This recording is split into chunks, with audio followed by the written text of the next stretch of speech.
Hello, ನಾನು ರೂಪಾ ಮತ್ತು ನೀವು ಕರುನಾಡು ವಾಹಿನಿ ನ್ಯೂಸ್ 24 ವಾಯ್ಸ್ 7 ವೀಕ್ಷಿಸ್ತಾ ಇದ್ದೀರಿ. ಇಂದಿನ ಪ್ರಮುಖ ಬ್ರೇಕಿಂಗ್ ಸುದ್ದಿಗಳಿಗೆ ಸ್ವಾಗತ.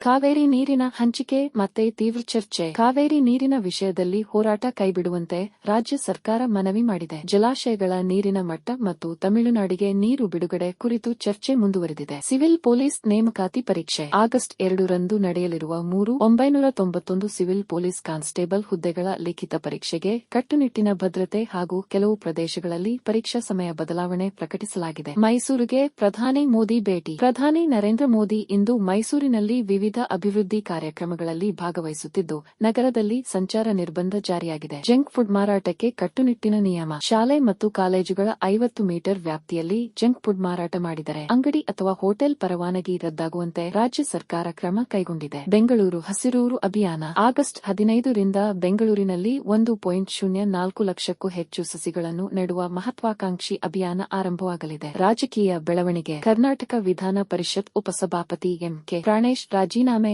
ರಾಜಕೀಯ ವಲಯದಲ್ಲಿ ಚರ್ಚೆಗೆ ಕಾರಣವಾಗಿದೆ. ಮಳೆ ಕೊರತೆ ಆತಂಕ. ಮೈಸೂರು, ವಿಜಯನಗರ ಸೇರಿದಂತೆ ಕೆಲವು ಜಿಲ್ಲೆಗಳಲ್ಲಿ ಮಳೆ ಕೊರತೆ ಮುಂದುವರೆದಿದ್ದು, ಕರಾವಳಿ ಮತ್ತು ಮಲೆನಾಡಿನಲ್ಲಿ ಮಾತ್ರ ಸಾಧಾರಣ ಮಳೆಯ ನಿರೀಕ್ಷೆ ಇದೆ. ಹಾಸನಕ್ಕೆ ಹೊಸ ಬಸ್ಗಳ ಸೇರ್ಪಡೆ. ಪ್ರಯಾಣಿಕರ ಹೆಚ್ಚಿದ ಬೇಡಿಕೆಯನ್ನು ಗಮನಿಸಿ ಹಾಸನ ಜಿಲ್ಲೆಗೆ 28 ಹೊಸ ಬಸ್ಗಳನ್ನು ಸೇರಿಸಲಾಗಿದೆ. ತುಮಕೂರಿನ ಹೇಮಾವತಿ ನೀರಿನ ಬೇಡಿಕೆ. ತುಮಕೂರು ಜಿಲ್ಲೆಯ ಚಿಕ್ಕನಾಯಕನಹಳ್ಳಿ ಭಾಗಕ್ಕೆ ಇನ್ನೂ ಹೇಮಾವತಿ ನೀರು ಹರಿಯದ ಹಿನ್ನೆಲೆಯಲ್ಲಿ ರೈತರು ಆತಂಕ ವ್ಯಕ್ತಪಡಿಸಿದ್ದಾರೆ. ಶಿರಾದಲ್ಲಿ ಉಚಿತ ಪ್ರಾಣಿಕ್ ಹೀಲಿಂಗ್ ಚಿಕಿತ್ಸಾ ಶಿಬಿರ. ಶಿರಾ ನಗರದಲ್ಲಿ ಇಂದು ಉಚಿತ ಪ್ರಾಣಿಕ್ ಹೀಲಿಂಗ್ ಚಿಕಿತ್ಸಾ ಶಿಬಿರ ನಡೆಯುತ್ತಿದ್ದು, ಸಾರ್ವಜನಿಕರು ಹೆಚ್ಚಿನ ಸಂಖ್ಯೆಯಲ್ಲಿ ಭಾಗವಹಿಸುತ್ತಿದ್ದಾರೆ. ತುಮಕೂರು ಜಿಲ್ಲಾ ಕಾಂಗ್ರೆಸ್ ಅಧ್ಯಕ್ಷ ಸ್ಥಾನಕ್ಕೆ ಅರ್ಜಿ ಆಹ್ವಾನ. ಎಐಸಿಸಿ ಹೊಸ ಮಾರ್ಗಸೂಚಿಯಂತೆ ಜಿಲ್ಲಾ ಕಾಂಗ್ರೆಸ್ ಅಧ್ಯಕ್ಷ ಸ್ಥಾನಕ್ಕೆ ಅರ್ಜಿ ಆಹ್ವಾನಿಸಲಾಗಿದೆ. ಅರ್ಜಿ ಸಲ್ಲಿಸಲು ಆಗಸ್ಟ್ 14 ಕೊನೆಯ ದಿನವಾಗಿದೆ. ಜಿಲ್ಲಾ ನ್ಯಾಯಾಲಯದಲ್ಲಿ ನೇಮಕಾತಿ ಅಧಿಸೂಚನೆ. ತುಮಕೂರು ಜಿಲ್ಲಾ ನ್ಯಾಯಾಲಯದಲ್ಲಿ ಸ್ಟೆನೋಗ್ರಾಫರ್ ಹಾಗೂ ಟೈಪಿಸ್ಟ್ ಹುದ್ದೆಗಳ ನೇಮಕಾತಿಗೆ ಅರ್ಜಿಗಳನ್ನು ಆಹ್ವಾನಿಸಲಾಗಿದೆ. ತುಮಕೂರಿನಲ್ಲಿ 10 ಲಕ್ಷ ಮೌಲ್ಯದ ಚಿನ್ನಾಭರಣ ಕಳ್ಳತನ. ನಗರದ ಮನೆಯಲ್ಲಿ ಸುಮಾರು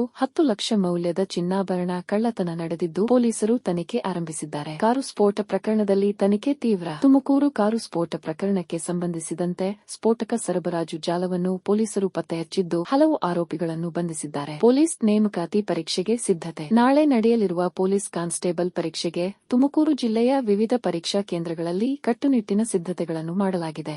ನೀವು ಇನ್ನೂ ಕರುನಾಡು ವಾಹಿನಿ ನ್ಯೂಸ್ 24x7 ಯೂಟ್ಯೂಬ್ ಚಾನೆಲ್ಗೆ ಸಬ್ಸ್ಕ್ರೈಬ್ ಮಾಡಿಲ್ಲದಿದ್ದರೆ ಈಗಲೇ ಸಬ್ಸ್ಕ್ರೈಬ್ ಬಟನ್ ಒತ್ತಿ ಮತ್ತು ಪಕ್ಕದಲ್ಲಿರುವ ಬೆಲ್ ಐಕಾನ್ ಅನ್ನು ಕ್ಲಿಕ್ ಮಾಡಿ. ರಾಜ್ಯ, ದೇಶ ಹಾಗೂ ನಿಮ್ಮ ಜಿಲ್ಲೆಯ ತಾಜಾ ಸುದ್ದಿಗಳು, ಬ್ರೇಕಿಂಗ್ ನ್ಯೂಸ್, ವಿಶೇಷ ವರದಿಗಳು ಮತ್ತು ನಿಖರ ಮಾಹಿತಿಯನ್ನು ಮೊದಲು ಪಡೆಯಲು ನಮ್ಮ ಚಾನೆಲ್ಗೆ ಸಬ್ಸ್ಕ್ರೈಬ್ ಆಗಿ. ನಿಮ್ಮ ಒಂದು ಸಬ್ಸ್ಕ್ರೈಬ್ ನಮ್ಮನ್ನ ಇನ್ನಷ್ಟು ಉತ್ತಮ ಸುದ್ದಿಗಳನ್ನು ತಲುಪಿಸಲು ಪ್ರೇರೇಪಿಸುತ್ತದೆ. ಕರುನಾಡು ವಾಹಿನಿ ನ್ಯೂಸ್ 24x7 ದಿಟ್ಟ ನಡೆ, ಸ್ಪಷ್ಟ ನುಡಿ.